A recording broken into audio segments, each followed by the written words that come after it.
রাত পোহালেই সকাল থেকে শুরু হয়ে যাবে আসন্ন লোকসভা নির্বাচনে ভোট গণনা। গত এক মাস ধরে চলা 7 দফা ভোট গ্রহণের পর আগামী 4 জুলাই সকাল 8টা থেকে শুরু হয়ে যাবে ভোট গণনার পর্ব।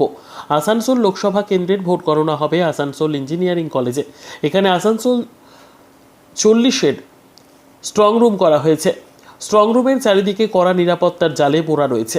পশ্চিম বর্ধমান থেকে কাজল মিত্রের রিপোর্ট, নিউজ সমাজিতৈষী।